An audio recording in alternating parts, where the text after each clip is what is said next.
our relationship to the earth. We are responsible for everything in its natural state. This is all the more reason that we need to protect the water. Now, this is a worldwide thing. It's not just something that you talk about at certain parts of the country. No. This is all over the world.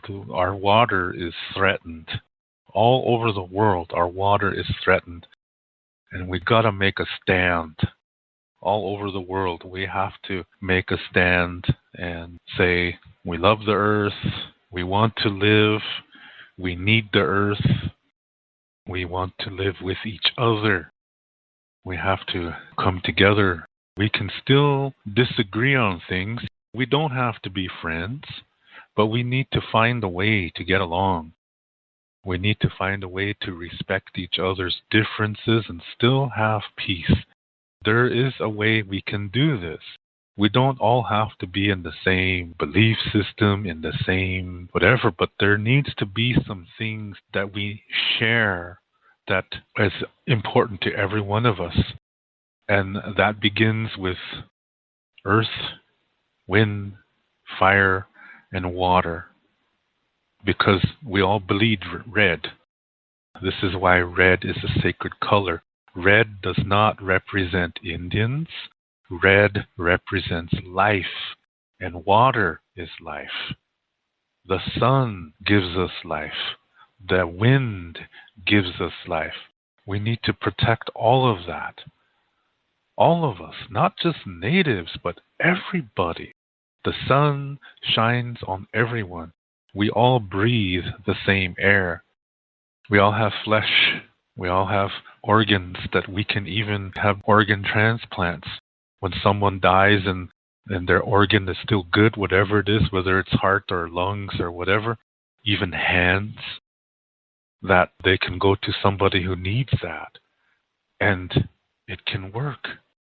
I saw a really nice video one day of a woman who lost her father about 5 years ago, and her father wanted his organs to be donated. So his heart went to another man who was about his age, and 5 years later, this woman was getting married, and she thought it would be nice if the man who received her father's heart would walk her down the aisle. And he said, with pleasure.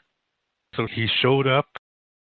He's thankful too to this man because this man gave him his heart. He was able to live longer. And he really is thankful to be a part of this lady's family because it was like her dad was there in a way. His heart was in this man's body. So it was like both men were there. In Lakota, we have this thing called tru, which is a spiritual essence. It's in every part of us. It's in our hair, it's in our skin, it's in our blood, it's in everything. So when you think about it, the tru of this girl's father was still in this man's heart. So in that way, her father was there through this man. And this man, he's really thankful too. You see what I mean? We can really help each other live like this because we're humans. So we all have something in common. We're all human. We all bleed red. Red is our color. Red is not the color of skin. Red is the color of our blood. Red is life. I invite you to come visit my website at wolakota7.com. You can see the address on the screen. And here you can learn about the books that I've written and also some of the services that I offer. For example, spiritual consultation and Lakota language lessons. And you can see the books that I wrote. And one of them, called Keya Mato Stonehearts, I wrote with my wife. And if you would like to order these books or order any of my services, you can see all the information on the screen.